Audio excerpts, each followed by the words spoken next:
오늘부터는 이 5장부터는 또 속건죄에 대한 말씀입니다. 속건죄. 이것은 우리가 살아가면서 이렇게 오늘 여기에 본 말씀 말에 대한 죄, 그 다음에 몸에 대한 것, 그 다음에 맹세 중에서 그런 것들을 얘기합니다. 첫 번째로는 5장 1절에 보면 우리가 살아가는 동안 증인으로 살아갈 때가 간혹 있어요.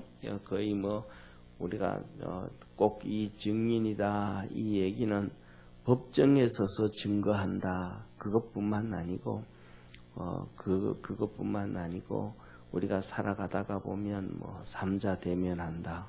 그 다음에 또 누가 누구하고 이렇게 친구들하고 얘기하다가 이런저런 그 사람에 대해서 얘기를 해준다든지, 더 나아가서는 예를 들면 이런 것들이 있어요.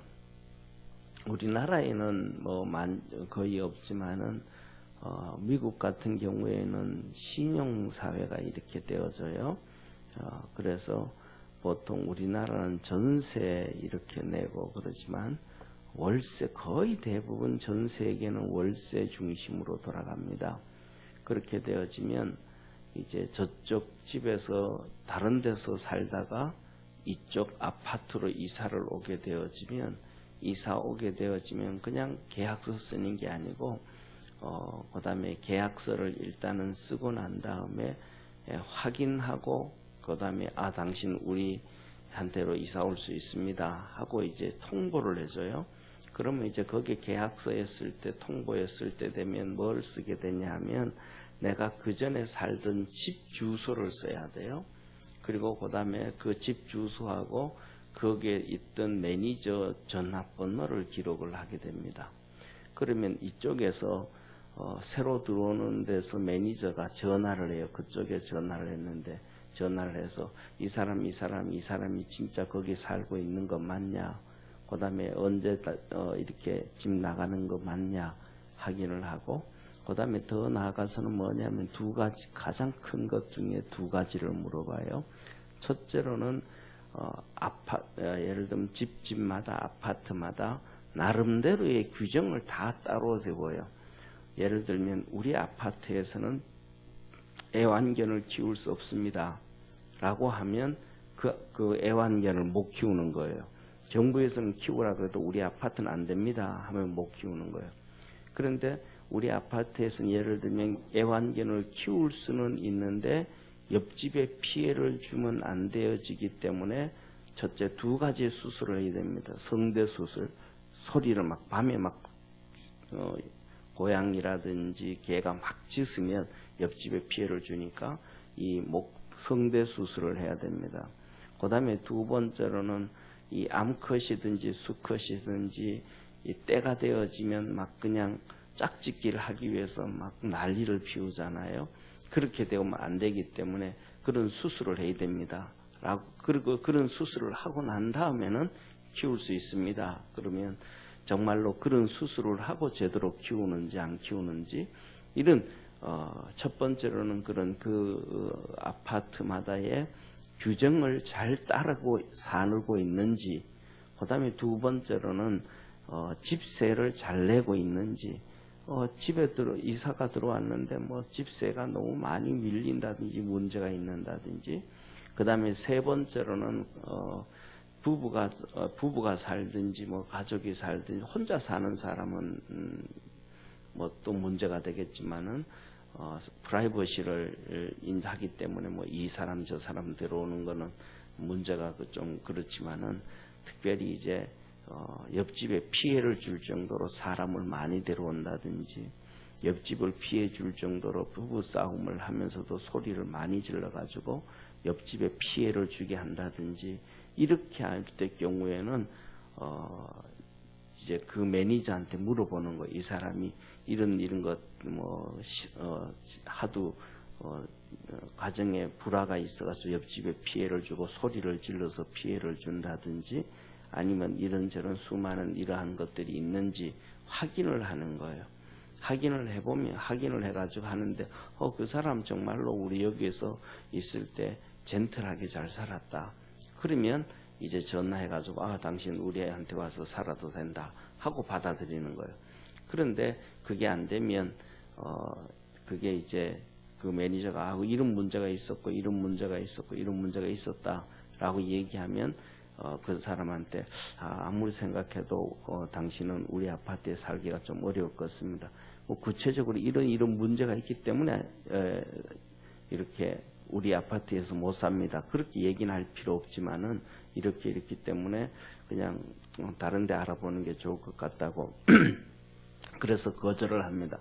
그때 뭐냐면 매니저와 매니저끼리 사실대로 자세하게 얘기를 해줘야 돼요. 이게 오늘 얘기 나오는 증거입니다. 내가 보았든지 들었든지 그 다음에 아는 일이든지 세 가지, 내가 귀로 들었든지 눈으로 보았든지 내가 알고 있든지 이것에 대해서 철저하게 정확하게 진술을 해야 된다. 그런데 우리가 살아가다가 보니까 내가 알고 있었던, 내가 봤던 것, 내가 들었던 것, 내가 알고 있었던 것을 증거했는데 이게 사실이라고 얘기를 했는데 나중에 봤더니 잘못 얘기한 거예요. 그래도 내가 죄가 되는 거예요. 지금 알고 있는 것을 다 사실대로 얘기를 했는데 내가 알고 있는 것이 보았던 것이 들었던 것이 진실이 아닐 경우가 너무 많아요.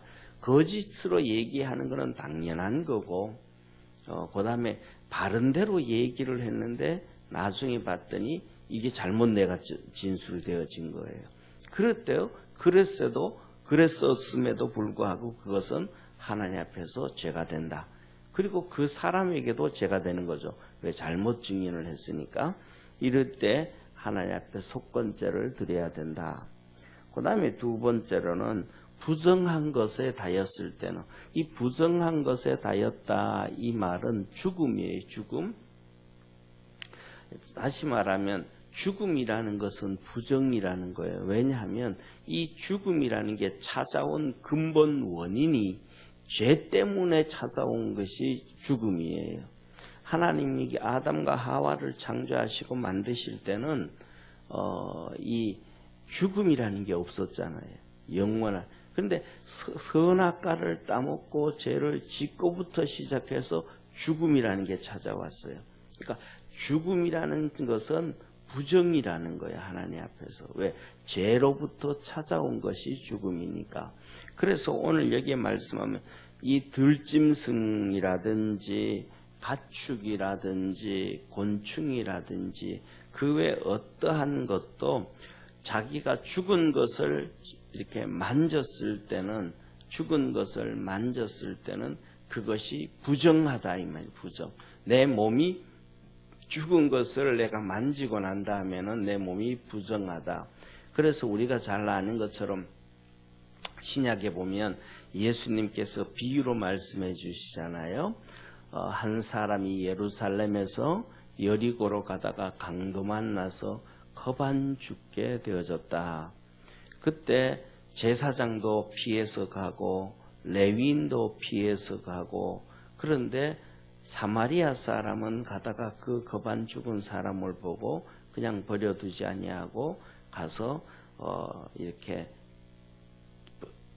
그 상처난 부분을 닦아주고 포도주로 닦고 기름을 바르고 그 다음에 치료해주고 주막으로 데려와서 그를 부비가 더디면 내가 갔다 오면서 더 주겠다고 하고 치료해준다. 누가 내 이웃의 선한 이웃이 되겠느냐 하면서 주님께서 말씀을 하셨단 말이에요.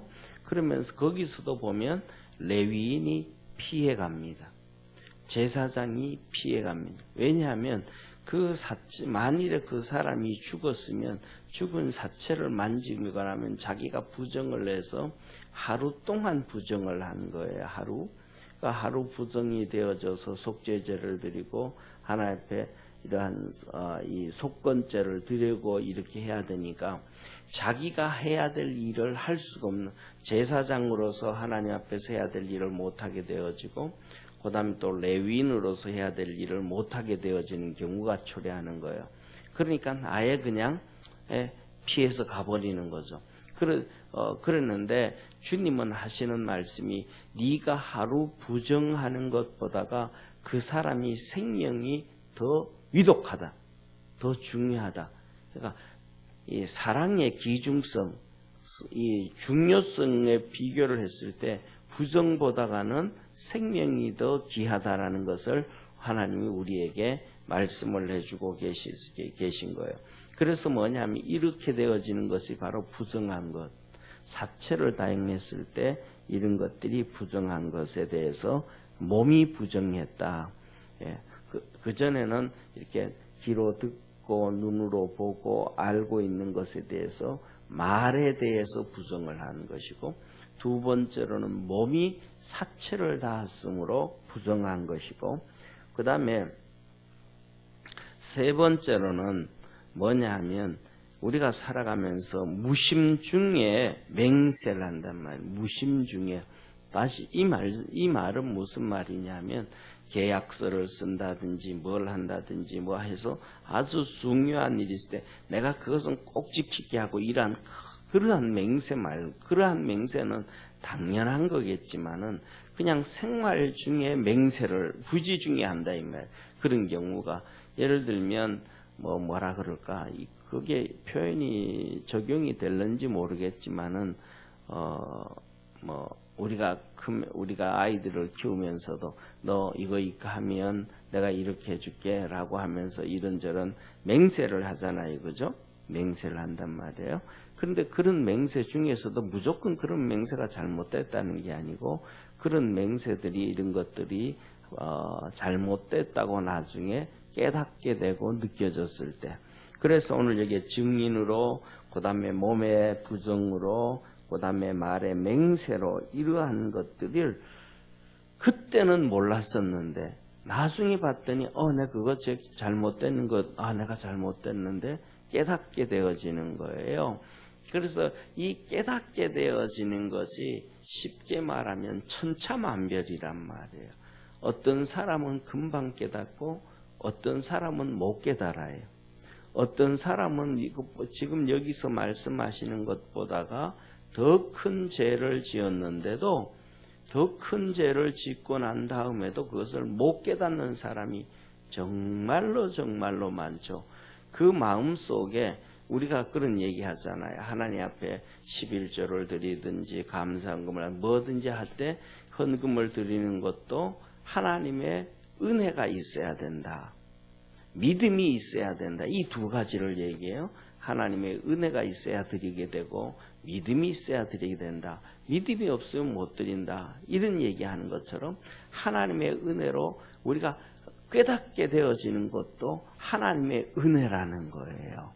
그래서 우리가 가장 대표적으로 이제 구약에서는 잘못된 사람 사울 왕을 비유를 많이 한다 그러면, 신약에서는 정말로 멋있게 살았던 사도 바울을 많이 얘기하는데, 이 사도 바울이 예수님 믿기 전에는 사람을 죽이고 교회를 핍박하고 박해하고 그랬었단 말이에요. 그런데도 불구하고 그것이 바울이 자기가 죄인 줄을 몰라요. 그것이 죄가 아니고 하나님의 영광이 되는 줄을 알았다 이 말이죠. 잘못 안 거죠.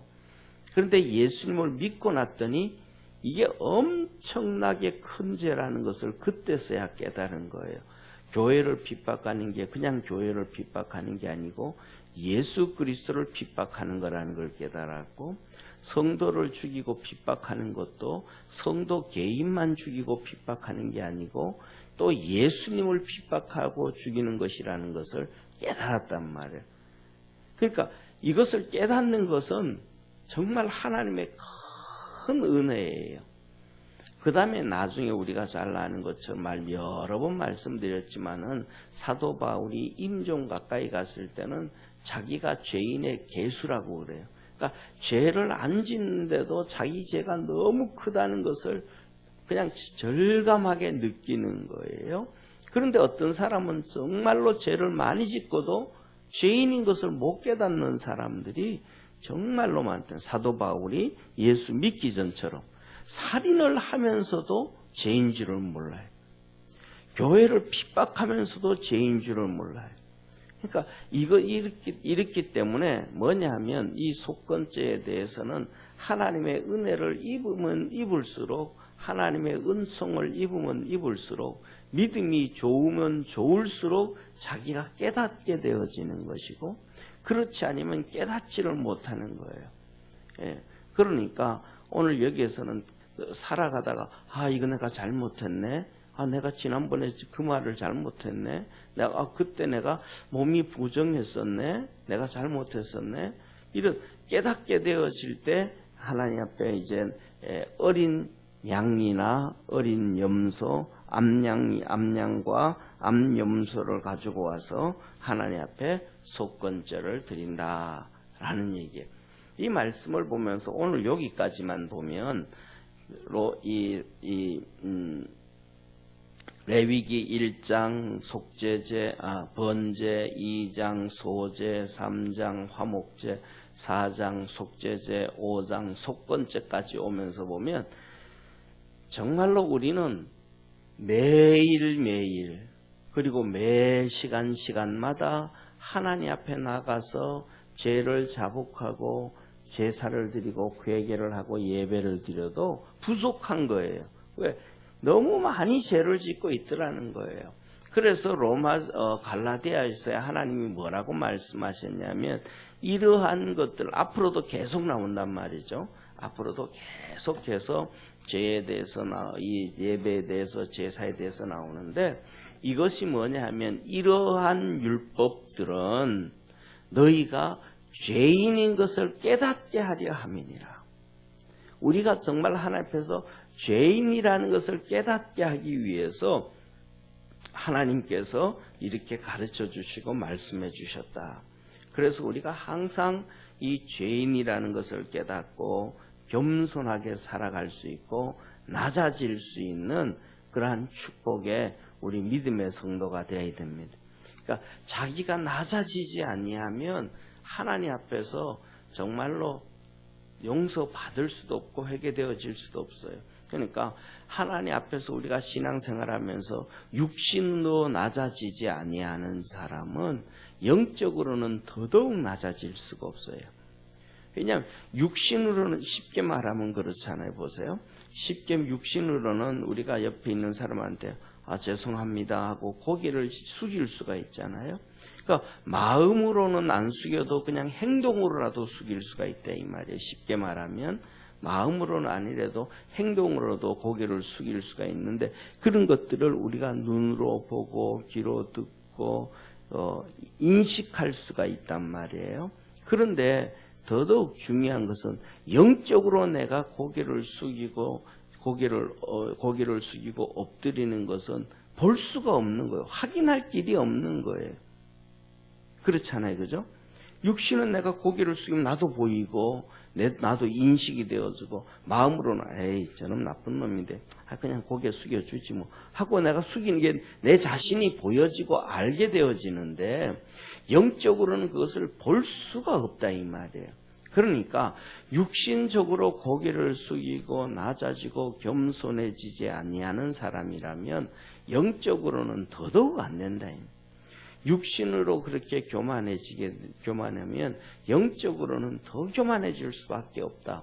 왜? 보이지 아니하니까 나는 영적으로 교만하지 않아 그런데 그걸 뭘로 증거하고 보여줄 거예요? 육신으로도 안 하는데 육신으로도 강팍한데 영적으로 강팍한 것을 어떻게 이렇게 해서 아니라고 얘기할 수 있겠어요? 그러니까 주님께서 항상 그래서 우리에게 하시는 말씀이 고린도서에서 뭐래? 육신의 약한 것으로 심고 강한 것으로 거듭나고 썩어질 것으로 심고 썩지 아니할 것으로 다시 나고 육신이 먼저 그렇게 고개를 숙이고 엎드리고 겸손하고 낮아져야 그 다음에 영적으로도 된다. 오늘 여기에 본 말씀에서도 그 말씀이에요. 너희가 살아가다가 말로 했든지 부정한 것을 했든지 행동을 했든지 그것을 나중에 뭐 하였을 때 깨달았을 때 속건죄를 드려 깨달았을 때 그런데 사람들은, 어떤 사람들은 금방 깨닫는 사람이 있고, 어떤 사람은 며칠 지나고, 몇 달 지나고, 몇 년 지나고 깨닫는 사람도 있고, 어떤 사람은 영원히 깨닫지 못하는 사람도 있단 말이에요. 육신으로 그러면 깨닫지 못하면 속건죄를 드리지 못하니까 제 용서함을 받지를 못하는 거죠. 깨닫지를 못하니까. 그러니까 육신이 깨달아야 영적으로도 정결해진다는 거예요.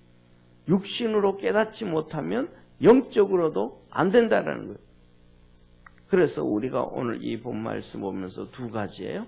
한 가지는 뭐냐 하면 정말로 우리가 제가 죄인이구나라는 것, 그 다음에 두 번째 내가 이 땅에 신앙생활하고 믿음으로 살아가면서 하나님 말씀을 통해서 정말 깨닫는 자가 되어야 된다. 죄인이라는 것도 깨달아야 되고 잘못된 것도 깨달아야 되고, 그래서 그 깨달아야만이 하나님 앞에 나와서 무릎을 꿇게 되어지고, 그래야 육신이 깨달아야 영적으로도 용서함을 받고 겸손해질 수 있다. 육신으로 겸손해지지 아니하고 회개하지 아니하면 영적으로도 절대로 할 수가 없다라는 것입니다. 그래서 오늘은 우리 주님 안에서 더욱더 깨닫는 은혜의 시간, 삶이 되어지기를 주의 이름으로 축원합니다. 기도드리겠습니다. 전능하신 하나님 아버지, 오늘은 레위기 5장 이제 시작을 하면서 속건죄 첫 시간이 되었습니다. 증인으로 살아갈 때 법정에서뿐만 아니라 삶 중에, 생활 중에서도 이런저런 내가 알고 듣고 보고 한 것에 대해서 얘기를 하면서 증인으로 사는데, 그렇게 하고는 다 잊어버릴 때가 많습니다. 그러나 우리 주님께서 그것을 깨달을 때, 또 사체의 몸이 다해서 그것을 깨달을 때, 또 무심중에 말을 해서 맹세를 해서 잘못되어 그런 죄를 지었은 것을 깨달을 때 하나님 앞에 와서 자복하고 그리고 하나님 속건죄를 드리라 라고 말씀합니다. 제사장은 그를 위해서 속죄할 것이고 그러면 정결케 되어진다. 우리가 믿음 안에서 하나님의 말씀을 보고 성령의 조명을 받고 예수님의 능력 십자가의 보혈로 다시 한번 돌이켜서 우리가 죄인인 것을 깨달을 수 있는 그러한 축복의 성도가 되도록 하늘의 은혜와 복을 더하여 주옵소서. 구원의 역사 이루어 주시옵소서. 믿음 안에서 승리하도록 하나님께서 오늘도 지켜주시고 함께 하옵소서. 구원하신 예수님의 이름으로 기도드립니다. 아멘. 하늘에 계신 우리 아버지여, 이름이 거룩히 여김을 받으시오며 나라에 임하옵시며 뜻이 하늘에서 이룬 것 같이 땅에서도 이루어지리다. 오늘날 우리에게 일용할 양식을 주옵시고 우리가 우리에게 죄진 자를 사하여 준 것 같이 우리 죄를 사하여 주옵시고 우리를 시험에 들게 하지 마옵시며 다만 악에서 구하옵소서. 대개 나라와 권세와 영광이 아버지께 영원히 싸움나이다. 아멘.